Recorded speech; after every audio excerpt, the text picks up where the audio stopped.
លេងជឿជាក់រឿងស្នេហ៍មនុស្សធ្លាប់ក្បែរព្រួលប្រែខំពីមុនធ្លាប់តែជួបប្រែស្ងាត់បាត់អភាពទុនភ្លុនចង់ជួបស្ងួនគ្មានហេតុផលជួបមិនបាន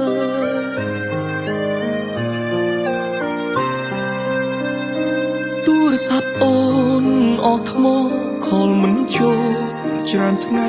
រីក៏ស្រីរវល់ណាត់នាផ្សេងស្នេហ៍ដើរដល់ផ្លូវនេះបត់ស្ដាំឬបត់ឆ្វេងផ្លូវវង្វេងទៅមុខក៏ទៅមិនដល់បើទូរស័ព្ទអស់ថ្មក៏អាចសាកថ្មពេញអងចិត្តវិញគ្មានអ្វីស្រោចស្រង់វិញបាន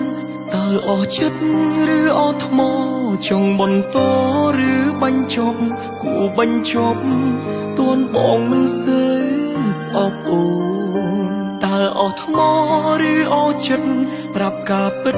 ដល់រៀមផងមិនស្មោះត្រង់អូនបន្តដើរបីយូរ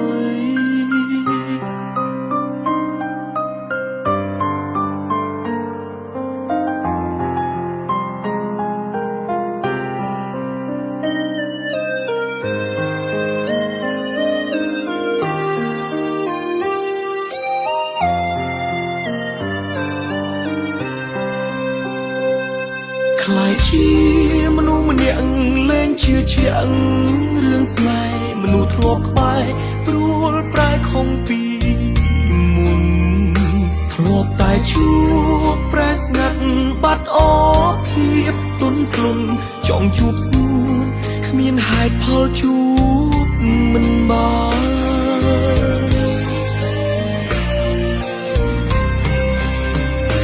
ទូរស័ព្ទអូ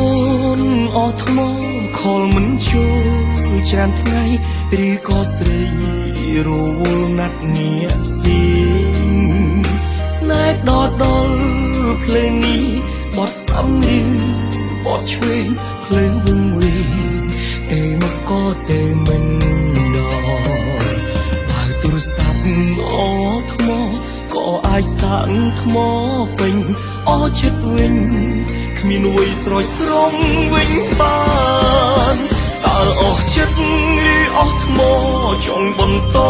ឬបញ្ឈប់គូបញ្ចប់ទួនបងមិនសូវស្អប់អូនតើអស់ថ្មឬអស់ចិត្តប្រាប់ការពិតដល់បងផងមិនស្មោះត្រង់អូនបន្តដើរបីវិញតើអស់ចិត្តឬអស់ថ្មចង់បន្តឬបញ្ឈប់គូបញ្ចប់តនបងមិនសូវស្អប់អូនតើអស់ថ្មឬ